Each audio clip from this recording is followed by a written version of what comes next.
वो सारा खाया जाता है। रोड है वो दिखाई नहीं दे रहे, वो कचरे के ढेर बन चुके हैं रोड भी। आप बारिश, अगर एक बारिश आ जाए तो आप गाड़ी क्रॉस नहीं कर सकते। ये सारा एक ऐसा नहीं है कि एक दिन में हुआ हो, ये धीरे धीरे धीरे धीरे सारा कुछ हुआ है और ये 10 साल की एक्यूमुलेशन है। 2014 में कितने जज्बात के साथ और कितने वायदों के साथ मोदी जी प्रधानमंत्री बने थे, देश ने बनाया था, लेकिन क्या किया आफ्टर ऑल? उसके बाद सब कुछ नष्ट होता चला गया, धरातल पे कोई काम नहीं हो रहा। तो इसलिए आपका अपना प्रत्याशी, आपका अपना ऐसा भाई जो आपको कभी भी किसी भी वक्त, कभी कोई समस्या हो, कोई हो, किसी वक्त हमेशा उस बात को सुनेगा, आपका प्रत्याशी, ऐसा प्रत्याशी आपको चाहिए। ऐसा नहीं चाहिए आपको। बेसिकली क्या है, वकीलों का तो विजय भाई क्या है, कितना काम होता है, सिर्फ इनके आप टेलीफोन उठा लिया करना। इनका सिर्फ एक ही शिकायत होती है, भाई टेलीफोन नहीं उठाया, टेलीफोन उठा लो हमेशा, और उसी पे काम हो या ना हो, काम तो होने ना होने की बात अलग होती है, काम तो हो ही जाता है आदमी अगर कोशिश करता, नहीं भी होता कोई फर्क नहीं पड़ता उससे। तो इसलिए हम लोग बहुत सेंटिमेंटल होते हैं, हम वकील लोग। हमारा विजय भाई को फोन किया और विजय भाई ने फोन उठाया, हाँ जी बताओ भाई साहब, बोला जी ये है, बस ठीक है कोई बात नहीं अभी करता हूँ।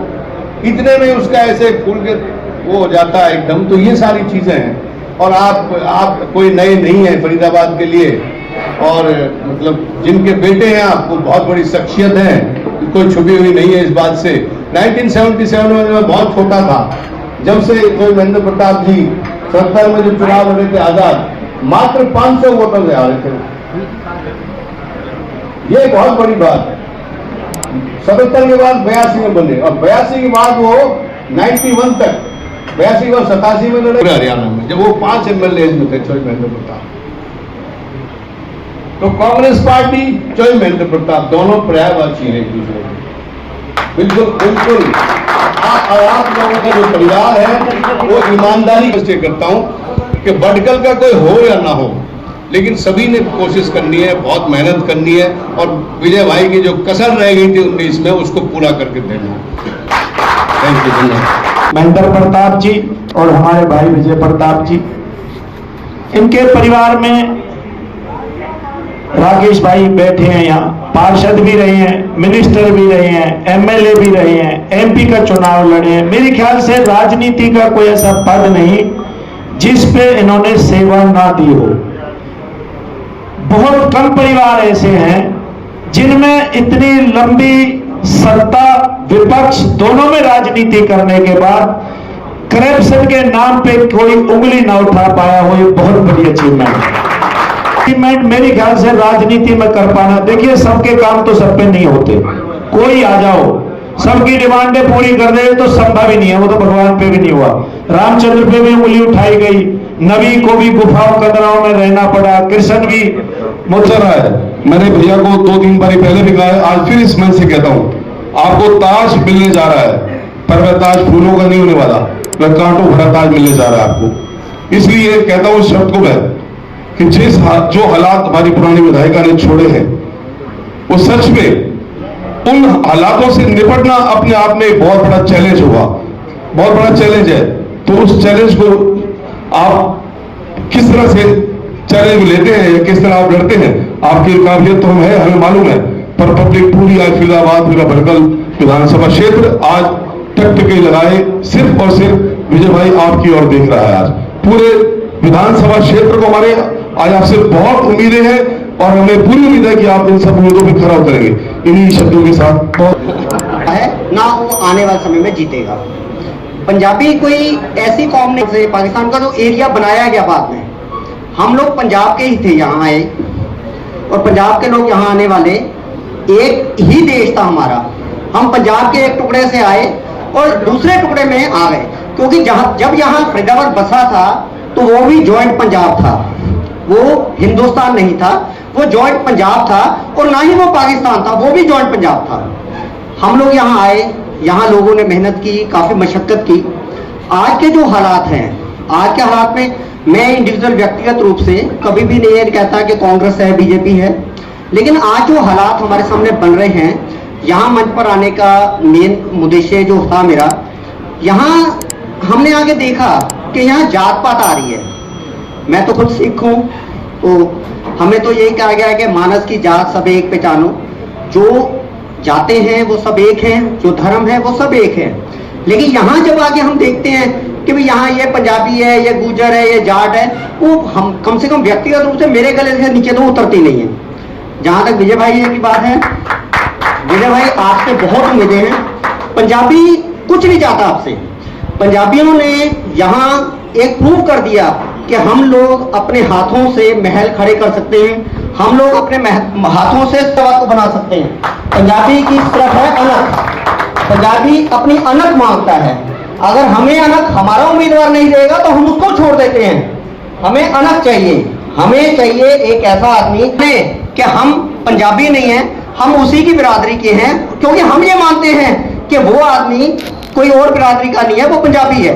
मेरी अपनी व्यक्तिगत राय जो है, जो बंदा पंजाब में रह रहा है, खैबर दर्रा से लेकर और पलवल तक, ये सारा पंजाब रहा है। और जो आदमी खैबर दर्रा से पलवल तक रहता है वो पंजाबी है, और आप भी पंजाबी हो। लेकिन अनक जरूरी है हमारे लिए। अनक को जब हमारे चोट लगती है तो हम लोग अपनों से दूर हो जाते हैं। और आप तो खैर घर में है आपके पंजाबी तो आप भी समझो शाम भारतवाज फैमिली पूरी और सारे वकील साथी और विधानसभा बड़कल से आए हुए सभी साथी। अभी थोड़ी देर पहले हमारे कंग साहब ने बताया कि पंजाबी कैसे कैसे। पहले मैं आपको बता दूं कि विभाजन होने से पहले ये सारा पंजाबी था, जो कुछ पाकिस्तान में रह गया, कुछ यहाँ रह गया। और हमारी कोर्ट खुद लाहौर लगती थी, हाई कोर्ट, और डिस्ट्रिक्ट कोर्ट गुड़गांव लगती थी। लेकिन विभाजन होते होते हरियाणा बन गया, हमारी कोर्ट फरीदाबाद में लगने लगी। तो हम सब पंजाबी ही हैं, कोई अलग नहीं है, हम सब पंजाबी हैं। और क्योंकि अब हमारे वकील साथी बैठे हुए हैं तो मैं बताना चाहता हूँ कि हुड्डा सरकार थी, जब कांग्रेस सरकार थी, हुड्डा साहब ने हमको चैम्बर बिल्डिंग दी, जो संजीव चौधरी जी के टाइम में वो चैम्बर हमें मिले। और हुड्डा साहब ने ट्रांसफर डीड जैसी एक और चीज दी, जो फैमिलियों में ब्लड रिलेशन में फ्री में रजिस्ट्री हो जाती है। किसी और सरकार ने इसके बारे में सोचा नहीं, बल्कि बीजेपी ने तो उस पर भी 3% लगाने के लिए ऑर्डर कर दिया था, बाद में वापस लिया। और हमारे वकील साथियों को 5% आरक्षण हुड्डा के प्लॉटों में दिया हुआ था हुड्डा साहब ने, जो इस गवर्नमेंट ने आते ही वो भी खत्म कर दिया। तो हमारी पूरी वकील बिरादरी रोष में है, और हम ज्यादा से ज्यादा संख्या में कांग्रेस को वोट करेंगे और बीजेपी की सरकार का सफाया करेंगे। जय हिंद। सारांश आके एक ही चीज पे खड़ा होता है कि जिसका नाम विजय हो उसे कौन पराजित, जिसका नाम विजय हो उसको कौन पराजित। 10 साल की गंदी राजनीति भारतीय जनता पार्टी की तरफ से अपनी डेवलपमेंट के पोस्टर के नीचे भ्रष्टाचार की राजनीति, भेदभाव की राजनीति, दलित की राजनीति, जातिवाद की राजनीति, उस राजनीति को उखाड़ फेंकने का समय आ गया है और उसका बोरिया दस्ता बांध के जमुना में बहाने का वक्त आ गया कि आने वाली 5 तारीख को विजय भाई को पूर्ण बहुमत से पूरी ताकत के साथ चंडीगढ़ की गद्दी पर विराजमान करना, यही हमारा लक्ष्य है। साथ ही साथ विजय भाई को विधायक के रूप में देखने का सपना सिर्फ बड़गल क्षेत्र का नहीं रहा, फरीदाबाद की प्रमुख जितने क्षेत्रवाद सबको विधायक के रूप में विजय भाई को देखने का सपना था, और ये सपना चंद दिनों में पूरा होने वाला है। तो ये एक भावुक पल भी होगा, सबकी आंखें नम भी होगी, लेकिन एक सीना गर्व से चौड़ेगा कि बड़गल मंचासीन आदरणीय हमारे अंकल, हमारे बाबूजी के बड़े नजदीकी मित्र भी हैं, श्री महेंद्र कौशिक जी, आदरणीय संजीव चौधरी जी, श्री धर्मी डागर जी, राजेश भाटिया जी, हमारे AICC कोऑर्डिनेटर हमारे इंसाफ आजाद भाई साहब, ये आपका नाम तो भूल ही नहीं सकते जी, ना तो गुलाम नबी आजाद जी को बोल सकते, ना इंसाफ आजाद जी। नाहर सिंह चौहान जी, सूरज जी, सुरेश जी, यहाँ पर पुराने अध्यक्ष हमारे बॉबी रावत जी, पूर्व सभी अध्यक्ष, सभी आपके बार के पदाधिकारीगण, यहाँ पर सभी उपस्थित मेरे आदरणीय बड़े बुजुर्ग हमारे भागवत साहब, कुलचंद जी आपकी बुजुर्ग नहीं है, बुजुर्गों के जिम्मे बाप के पास है दोनों। आप सभी का मैं तहे दिल से शुक्रिया अदा करता हूं। हमारे प्रेस के बंधु भी बैठे हैं कि आपने आशीर्वाद तो दिया ही दिया, लेकिन एक भरोसा भी जताया, और जब बार भरोसा जताती है तो खरबंदा जी वाली बात है, असली कांटों का ताज तभी होता है, क्योंकि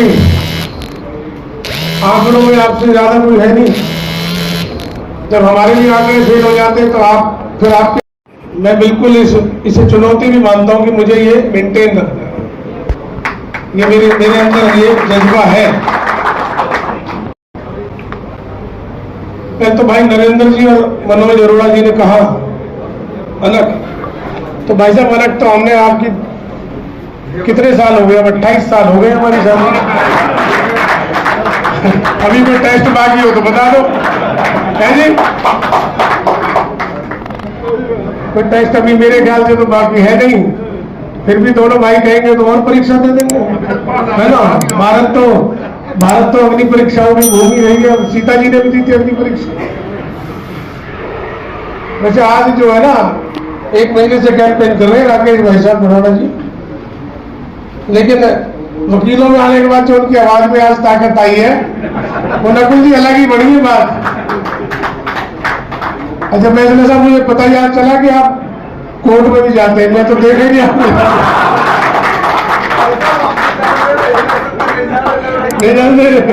मैं तो रोज आपको फील्ड में देखता हूँ, आज से नहीं 1 साल हो गया। बिल्कुल धन्यवाद। तो इसलिए मेरा ये मानना है कि मेरे सामने बहुत चुनौतियां रहेंगी, और बिल्कुल आपके आशीर्वाद से, आपके साथ मिलकर, आपकी सलाह मशवरे, आपके मार्गदर्शन में हम इसे बिल्कुल वापस इसी ट्रैक पे लेके आएंगे। ना केवल देखो बड़कल की तो जिम्मेदारी रहनी है, ईश्वर ने कृपा की और आप लोगों की कृपा हुई, लेकिन आप सभी लोग बड़कल से बाहर भी, पूरा फरीदाबाद ही आज, पूरा फरीदाबाद ही बैठा है, सभी जगह का रिप्रेजेंटेशन यहाँ है, और मुझे ये भी मालूम है कि आपको पूरे फरीदाबाद की भी चिंता है, और जब तक फरीदाबाद ठीक नहीं है तब तक बड़कल ठीक नहीं है, और जब तक हरियाणा ठीक नहीं है जब तक फरीदाबाद ठीक। तो बात हरियाणा की करें तो 14 में रोजगार में नंबर 1 था, पर कैपिटा इनकम में नंबर 1 था। तो आंकड़े तो आपके पास है सब, लेकिन फिर भी मेरा फर्ज है आपके सामने प्रस्तुत करना। पर कैपिटा में नंबर 1, रोजगार में नंबर 1, लॉ एंड ऑर्डर में नंबर 2 थी। अब 20 पे आ गए, वैसे 20 पे आने के बाद आपके केस तो बढ़े, लेकिन आज तो देखो जब आंच लगती है तो हर घर तक पहुंचती है, और लास्ट में वहां भी पहुंचती है जो उसे लगाता है।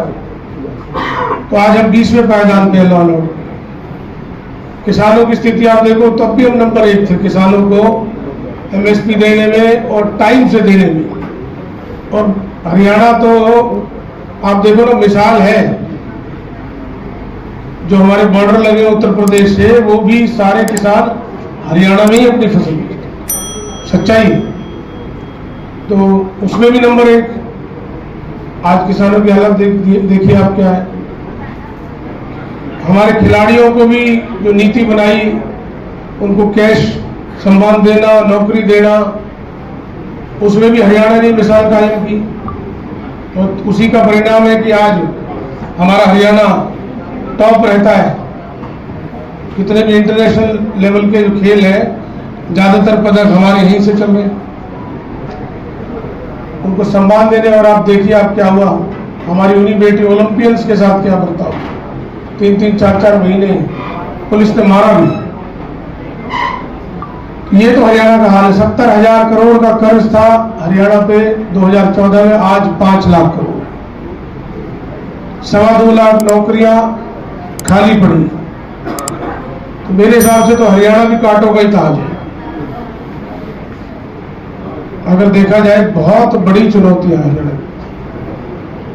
और उसके अलावा जो 10 साल में जो अवसर खोए हमने, अवसर भी तो बहुत गए। लोग यहाँ इन्वेस्ट करने वाले लोग माहौल देख के दूर भी चले गए, और वो तो वापस आने नहीं, नए लोगों को लाना पड़ेगा। और नए तब लाए, पहले तो घर वाले, घर की बच्चियां भूखी मार रखी है उन्होंने।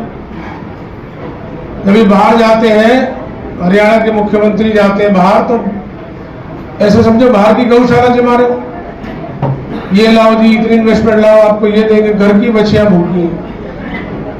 आप इंडस्ट्रियलिस्ट से मिल लीजिए, जो हालात उनके हैं आज, वो कहते हैं हमारे को सम्मान नहीं मिलता। भाई किसान अन्नदाता है तो इंडस्ट्रियलिस्ट भी हमारा रोजगार दाता है, टैक्स दाता है। फरीदाबाद सबसे ज्यादा जीएसटी दे रहा है, सबसे ज्यादा। गुड़गांव से ज्यादा जीएसटी हम देते, नंबर 1 है जीएसटी। टैक्स देने में नंबर 2 है गुड़गांव के बाद फरीदाबाद की जो पोजीशन है। मतलब 20% हरियाणा का खर्चा आज भी फरीदाबाद उठाता है, इतना टैक्स देता है। 5 जिले चलाते हैं।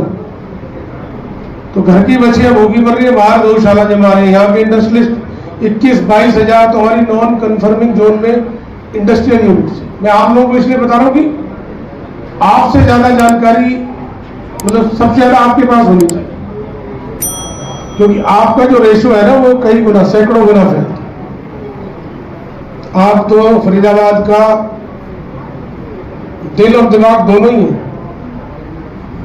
क्योंकि आज ही मुझे पता चला, भाई साहब ने कहा ना बड़े सेंटिमेंटल होते हैं, पहले मैं सिर्फ सोचा था दिमाग है, दिल का भी पता चल गया, तो मैंने मान लिया दिल दिमाग दोनों ही है भाई साहब।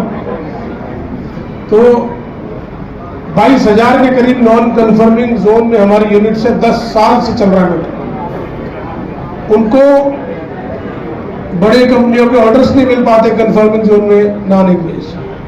आज ऑटो इंडस्ट्री में सबसे बड़ा योगदान फरीदाबाद का, और अब बिल्कुल वो मार्जिनल उसमें खड़े हैं कि अब वो उनको कहीं और मौका मिल जाएगा तो शिफ्ट करें, और वो लोग शिफ्ट करेंगे तो आप देखिए फरीदाबाद की क्या हालत है। लेकिन 10 साल हो गए, कोई परवाह नहीं।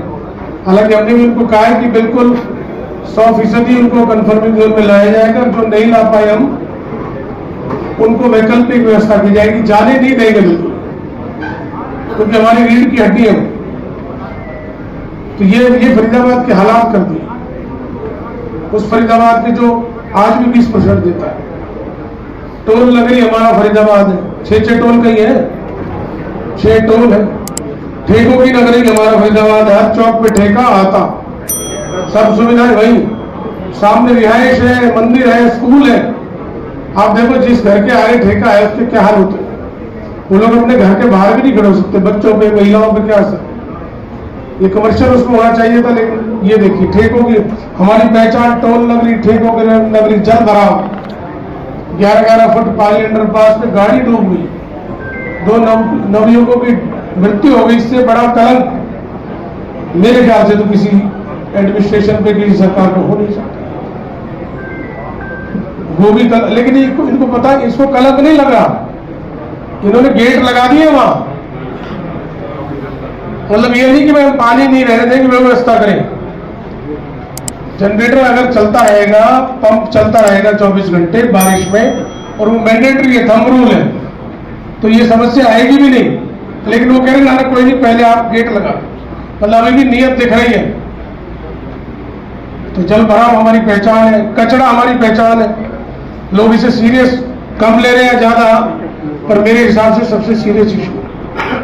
हजारों जगह जलता है, हजारों जगह कैंसरस, फेफड़े, एलर्जी,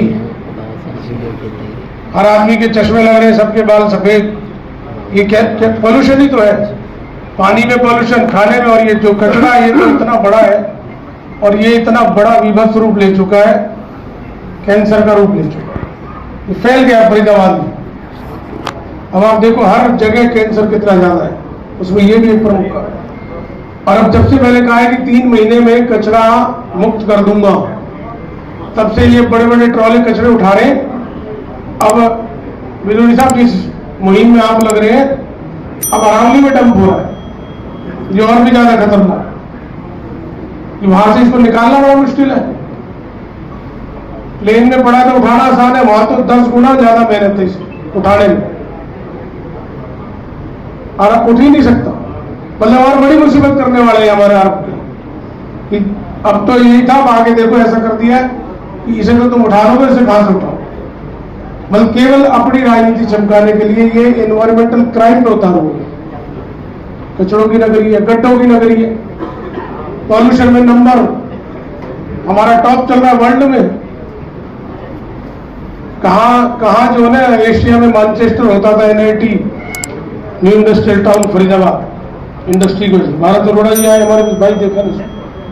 अरे हमारे पूर्व मेयर अशोक अरोड़ा जी के, दिवंगत अशोक अरोड़ा जी के सुपुत्र है भारत जी। तो देखिए, एशिया में नंबर था, वर्ल्ड में नंबर कर दिया पॉल्यूशन में। हम इंडस्ट्रियल टाउन नंबर 1 होते थे, NCR में नंबर 1 होते थे, अब कहीं नहीं, निचले पायदानों कहीं का नहीं छोड़ा। कॉरपोरेशन एक हमारी जो सबसे पुरानी कॉरपोरेशन है, उसके बारे में तो बता ही दिया होगा पार्षद जी ने, लेकिन उसमें मैं बता दूं 40 करोड़ के तो हमारे टॉयलेट्स का टेंडर है, रोड साइड 40 करोड़, वो दिखते नहीं कहीं। 85 करोड़ पैच वर्क के लिए अप्रूव हुआ। हमने सोचा कि ये 250 करोड़ का, लोगों ने सोचा घोटाला पकड़ा गया है तो शायद ये अब सुधर जाएंगे, उसके बाद हुआ ही। और 250 करोड़ की कम से कम 25-30 फाइल है भाई साहब जो चली। नकुल जी के गांव में 10 करोड़ की तो वाटर लाइन्स दबी हुई है, खजाना इनको पता नहीं है भाई साहब। 10 करोड़ की वाटर, जो पानी की पाइपलाइन है वो 10 करोड़ रुपए की, तो मतलब आप पानी शायद आ नहीं ना ढंग से। 10 करोड़ का बजट है, 5-5 करोड़ की 2 बार दब चुके। मतलब लिमिट होती है, किसी भी चीज की कोई सीमा होती है। वैसे अब तो खोखला कर दिया, खोखला। जो संभालेंगे, अब हम संभालेंगे, ये तो ईश्वर जाने, जनता जनार्दन इनके हाथ में, लेकिन संभालेंगे तो हमें ही मालूम है कितना बड़ा चैलेंज है। सब खोखला कर दिया। 1,500 करोड़ का कॉर्पोरेशन पे लोन है, वो भी जब हमारे कुछ नहर पार के साथी बैठे, 1100 करोड़ रुपए तो उनसे खा लिए, उनके गांवों से। मैंने समझाया भी बहुत था पीछे, लेकिन आधे नहीं माने। मैंने कहा भाई साहब तुम्हारी जायदाद खाली गई, तुम अब भी ना चेत रहे। मुझे कई बार इस 10 साल को देख के ईस्ट इंडिया कंपनी की याद आ जाती है। जैसे वर्ल्ड वॉर हुई थी ना जब, तो अंग्रेजों ने भर्ती चालू करी थी, और हमारे यहां से भर्ती बहुत हुई, और उन लोगों को जहाज में भर भर के भेज दिया गया वर्ल्ड वॉर में बाहर। सच्चाई है। तो मुझे वो दौर याद आ गया कि भाई ये दौर तो वैसा मिलता जुलता ही। सबसे ज्यादा जो लुटे उन्हीं को समझ में नहीं आई कि हम लुटे, वही सबसे ज्यादा नमकपाल में। तो मैं यही कहना चाहता हूँ, बात केवल एक कांग्रेस पार्टी या एक बड़कल क्षेत्र या विजय प्रताप की नहीं, बात तो हमारी आपके अस्तित्व की। सब टोटल अंदर से जमीन खिसक चुकी है। वैसे छोटा सा एग्जाम्पल और दूंगा, उसके बाद कंप्लीट करने पे आऊंगा। 15,000 करोड़ रुपए आपके ग्रेटर फरीदाबाद से CLU वगैरह जमा हो चुका है, 15,000 करोड़। और अभी STP कनेक्शन किसी भी ग्रुप हाउसिंग और सेक्टर के पास नहीं है वो। तो आप देखो ना, इससे ज्यादा क्या हो सकता। डकैती की भी परम सीमा है, एकदम मिर्च लो डालो और आगे चलो। ये हालात तो बिल्कुल बर्बादी हो चुकी है। बड़कल क्षेत्र का हाल आप देख ही रहे हैं, जो फरीदाबाद के हालात है उसमें बड़कल के और भी बुरे हालात, मतलब बाकियों से भी ज्यादा हालात तो सबके बुरे हैं, पर हमारे बड़कल में तो और भी बुरे हालात। 80% हमारा बड़कल के क्षेत्र ऐसा जहां सीवर ओवरफ्लो, 80। कई गांवों में तो रिश्ते ही आने बंद हो गए। सच्चाई है। टाउन में मैं जाता हूं, आप लोग शायद अंदाजा नहीं लगाते होंगे, मतलब टाउन के अंदर जो हालात खराब है, दैनिक लोग बाहर बैठे सोच रहे होंगे कि टाउन में स्थिति तो ठीक है, टाउन की स्थिति बड़ी दयनीय, सीवर का, पानी का, अब तो पानी सीवर मिलके आता है। स्टेडियम हमारा देख ही रहे 8 साल से बनते बनते 122 करोड़ खा गए। अब घोषणा मुख्यमंत्री सैनी कहते हैं कि 225 करोड़ और ले लो, मतलब जहां जांच बिठानी चाहिए उसको पारितोषिक दिया जा रहा है। 10 साल से रेलवे स्टेशन बन रहा, कुछ नहीं किया। मेट्रो को वायदा किया, वो पूरा नहीं हुआ। तो हालात बहुत खराब है, ये ठीक करने की अब आवश्यकता है। बिल्कुल 3 महीने का जो मैंने समय लिया है खरबंदा जी, वो पूरा होगा, कोई बड़ी बात नहीं है तो मुश्किल काम, लेकिन मेरे साथ आप जैसे भाई राजेश भाटिया जी से, भरत जी भाई जैसे भाई, और ये सारा वो दिन राजेश जी से पूछ रहा राजेश जी, वो बोले भाई ये मैं तो 1 दिन में करा दूंगा मेरे वार्ड पर। वो कह रहे ऐसा नहीं है, काम करने की इच्छा शक्ति होती है। बोले 1-1 दिन का काम है, हम 25 रुपए 1 दिन में, ये 1 दिन में 1 दिन ही करने वाला चाहिए तो होगा। और 3 महीने में हम इसे, जो हमने कहा है कि कचरा मुक्त होगा, सीवर मुक्त होगा और पानी हर घर पहुंचेगा। हमारे पास 458 करोड़ की हमारे टाइम की रेन्यूअल योजना है, सभी जगह पूछता रहे, हमें कोई नया इंफ्रास्ट्रक्चर अभी एज ऑफ नाउ की जरूरत नहीं है, आगे बढ़ेगा, लेकिन उसी को हम एग्जीक्यूट कर दें तो 3 महीने का समय पर्याप्त है। और अगर हम नहीं कर पाते 3 महीने में तो फिर समझो हम काबिल नहीं, तो हम करेंगे, गड्ढों को भरेंगे। उसके बाद पूरे शहर की, हमारा टारगेट है पूरे शहर की जो इंफ्रास्ट्रक्चर है और वो उसको लाइन्स को सब नहीं डालेंगे बड़ी, ताकि आने वाले 50 साल फिर कोई प्रॉब्लम ना हो। हमारा ये विजन है, सारे शहर के जो नाले हैं जो कब्जा हुए पड़े हैं, सफा होकर पक्के होने, ढक के कवर कर, तो सारी योजनाएं हमारे पास है। मेट्रो हम गुड़गांव तक लाएंगे, टोल 3-3 टोल हमारे हटाने का विजन है यहाँ से, तो 20 साल पुराने हो गए, 10 साल का समय था, 3 टोल भी हटाएंगे यहाँ से, मेट्रो भी लाएंगे। स्पोर्ट्स कॉम्प्लेक्स, स्पोर्ट्स सिटी का भी हमारा ड्रीम है कि यहाँ होनी चाहिए। आज हमारे बच्चों के पास खेलने की जगह नहीं है। पॉल्यूशन को कम करना है, ये बहुत बड़ा चैलेंज है। अरावली को किस तरह से हमने और बेहतर करना है, ये बहुत बड़ी बात है, हमारे लिए बहुत बड़ी सौगात है। हम इसका लाभ नहीं ले पाए, पर इस बार इस योजना में इसका लाभ लिया जाएगा, अरावली का लाभ लिया जाएगा और बहुत बड़ा लाभ लिया जाएगा। ये हमारे विजन में है, आज भी है। विजन में तो मेरे 2009 में भी थी, लेकिन उस टाइम में पंजे जमीन पर टिके नहीं, मेरे टिके होते तो ये उसी समय हो जाता। सच्चाई है, क्योंकि अरावली तो हमारे लिए एक वरदान है, बिल्कुल वरदान, और इसका बहुत बड़ा हम माइलेज ले सकते हैं, हमारे फेफड़े भी है और माइलेज भी ले सकते हैं। तो ये इस पे भी हम काम करेंगे, हेल्थ एजुकेशन पे भी काम करेंगे, और ये property ID, family ID, mutations जो लूट चल रही है, ये तुरंत हुड्डा साहब भी कह के तुरंत बंद होंगी। हुड्डा साहब ने ये भी कहा कि जिस तरह से हमने सभी समुदायों के लिए, संगठनों के लिए भवन दिए, लेकिन हमारे प्रवासी भाइयों के लिए भवन हम पिछली सरकारों में मांग भी नहीं आई। 8-10 हमारे प्रवासी संगठन है, उनका प्रवासी कल्याण बोर्ड भी हरियाणा का बनेगा, उसके भवन भी दिए। और टाउन में भी हमारे एक पंजाबी भवन की आवश्यकता है यहाँ भी, क्योंकि ये पहचान है, उसका भी वायदा है हमारा। और एक बहुत बड़ी हमारी दशहरे की सौगात जो इस बार हम देने जा रहे हैं सरकार बनने के बाद, क्योंकि 10 साल से दशहरा फरीदाबाद में तो पूरे दशहरा इंडिया में मशहूर, और अब 10 साल से सरकार बना रही है, उसका कोई चार्म नहीं रह गया। लाठीचार्ज हुआ, लाठीचार्ज हुआ, वो तो ताले लगा दिए जाते जब। तो हमारी संस्थाओं को वापस उसका चार्ज देकर टाउन को और संस्थाओं को उसका गौरव भी लौटाया जाएगा। ये सब हमारी योजनाओं में है और आपके आशीर्वाद से पूरा होगा। 2 लाख नौकरियां भी हम सरकार आते ही भरेंगे, ताकि रोजगार के अवसर आप देख ही रहे। बड़ी यूनिट्स लानी, नई एक IMT का फरीदाबाद में और आना जरूरी है, और फरीदाबाद में एक स्पोर्ट्स सिटी भी चाहिए। तो ये सब चीजें डिस्कस भी हो चुकी है, और इसको सरकार बनने के बाद इस पे काम भी शुरू होगा, पक्का इसी योजना में होगा। ये जो सब मैं कह रहा हूँ ये 5 साल में ही पूरी होंगी, ये हमारा वायदा है। सरकार बनेगी तो वैसे तो मैं टाउन की दिक्कतें भाई साहब सारी कह चुके हैं, CLU की और लीज होल्ड वाली, उसके बारे में बिल्कुल खुल के कह चुका हूँ। तो रिफंड भी होंगे पैसे, वो दोनों समस्याएं दूर की जाएंगी।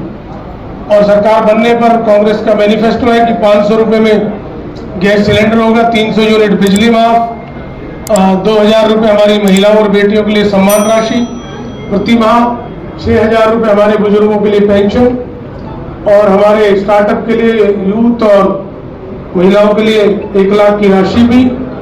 उसके अलावा एक बड़ी योजना जो राजस्थान में जो हमारी सरकार थी तो हमने शुरू की, बीजेपी ने वो बंद कर दी कि हर परिवार का 25 लाख तक का इलाज प्राइवेट हॉस्पिटल, बीमार कोई नहीं होना चाहता था, लेकिन बीमारी आ जाए तो कवर होना चाहिए, तो सरकार खड़ी। 25 लाख तक का इलाज एक परिवार का हमारी सरकार बनेगी तो कांग्रेस सरकार प्राइवेट बिल वो पे करेगी। अब ये टेंशन करने की हरियाणा के नागरिकों को जरूरत नहीं है।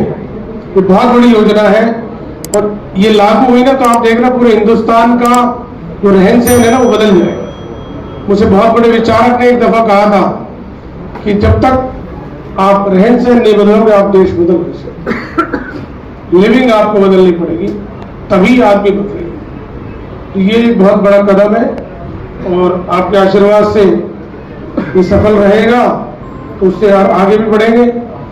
और जहां तक हमारे अधिवक्ताओं का बात है, वैसे तो आप आशीर्वाद देने वाले हैं, हर तरह से सक्षम हैं।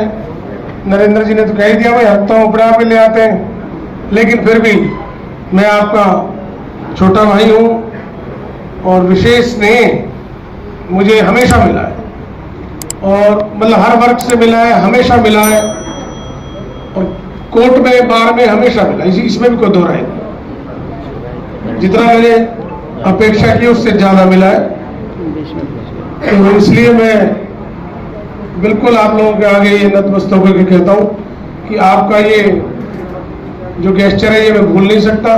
आपने प्यार स्नेह दिया, मैं इसे भूल नहीं सकता। और मेरे लायक जो भी बात होगी कोर्ट की, कहने की जरूरत ही नहीं है, कहने की जरूरत ही नहीं है। आधा अंगूठा तो मेरा आपके पास वैसे ही रहेगा, ऐसी बात नहीं है। जो आप कर लोगे वो कर दूंगा। आप खुद कोर्ट में बैठे तो टेक्निकल चीजों का मेरा आप ख्याल करते हैं ना, अंगूठा मेरा आप बेशक ले जाओ, है ना, फंसने फंसाने से बचा लेना।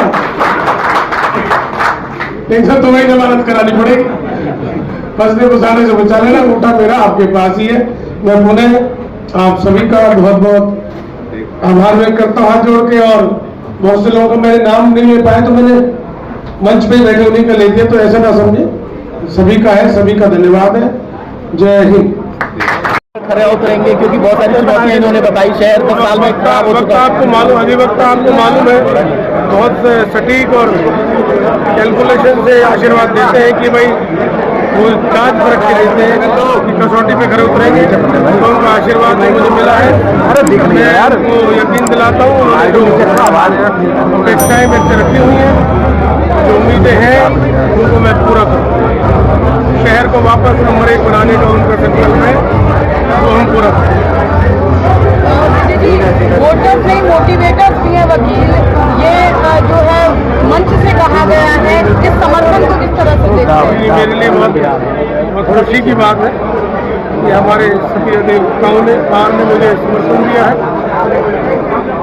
बार मेंबर्स ने, तो मुझे बहुत खुशी है इस बात की। और उनका मार्गदर्शन मैंने कहा भी है, उनके सलाह मशवरे में समय समय पर लेता हूँ ताकि जो कार्य शहर के लिए करने 5 तारीख के लिए अपील सर।